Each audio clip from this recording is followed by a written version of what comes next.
Oh, there. Now we got you going. All right, I just rambled on for 15 minutes and didn't even have the camera on. How do you like that?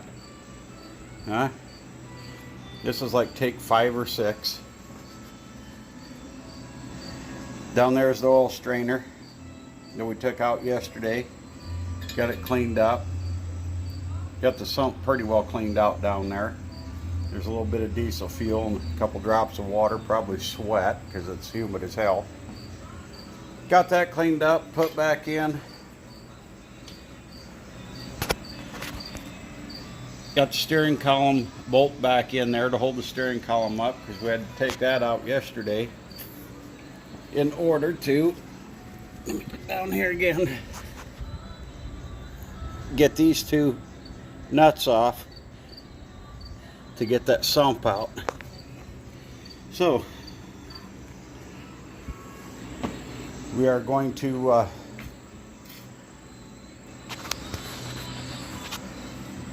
fill this up with oil, and I got it flushed out and brushed somewhat with a paintbrush. Got the most of the grit and crap out of there, and we're going to throw some oil in it, and I got to clean up the carburetor here a little bit. Hopefully it's working. No brass carburetor. Dump some gas in it, and I don't know if I'm going to take it apart. I really don't want to, but pour some gas down the pipe, see what it does. Hopefully the float's not crap in it and all that, because the goal is, they're talking storms tonight, and they're talking storms this afternoon, tonight. So tomorrow I got to get that equipment hauled home, so hopefully it's not storming and raining then. And get this, I want to get this back out. That carburetor bolts on right here. It goes down through the exhaust manifold. And yes, this is the exhaust manifold. It shares the intake and the exhaust. And but anyway, I want to get this out. Hopefully tomorrow we'll get it backed out. We'll throw the flat belt on the pulley in Matthews B and get her ginning real good, and hopefully the split door mag decides to really start throwing some lightning. That's my hopes and dreams. So I'm not going to run this video near as long as I did yesterday. I apologize for that. And so I'm going to get some oil in here, cover this back up, and tinker with that carburetor a little bit. I don't know if I'm going to show any of that or not. And we'll get back to you. There we go, folks. We got her back far enough to test fire. Got the carburetor back on it. And I tell you what, that bolt back in there was a Bearcat. I don't know what happened to the bolts that were in it, and I don't remember if there was any in it. And let me put that back on. That canner's been on that exhaust, and it's probably what saved this engine. But anyway,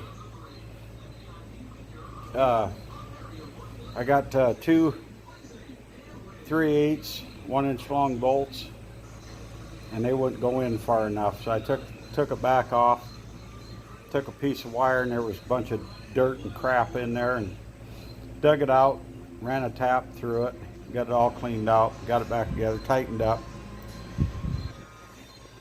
Got this all back on.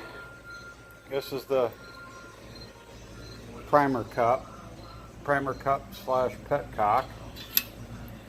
I'm missing the one for the passenger side. I got a 1/4 inch plug in there for now to keep dirt out. But pour gasoline in there and it's closed. It won't run down. You get out of the way from the light. You fill this up with gas and it will not run down into the cylinder until you close that little cap.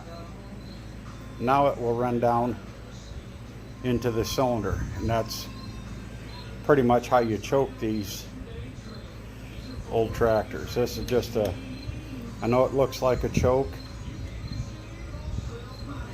but I don't think it actually is. This is your throttle shaft. Comes out of the governor, and it runs, I don't know if you can see my finger. There we go. Runs up here. There's your throttle at that end.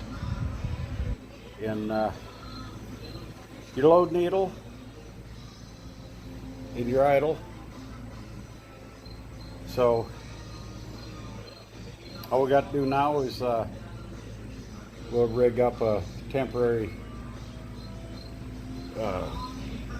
gas can and run down in there, and when we get time, because it's got more compression than I could hope for, and like I said, that mag is weak, so I think our best bet is to put a belt on the pulley and run it out to Matthew's tractor and try to get it ginning that way. If Matthew got back from Norfolk, he's moving back in to school, and he took some stuff out there just a little bit ago. He just got back. If he's feeling like a man later, I'll put some gas down in there and he can flip that flywheel. But like I said, I think that mag is too weak to get it going by hand. Hopefully once we get it, spin it long enough, we can get a hot enough spark out of it to get her to pop and fire. And if the mag is the issue, then I'll have to gather up some money out of the cookie jar or something and buy a base mount Wyco mag to put on it. So that's where we're at right now, folks. Thank you.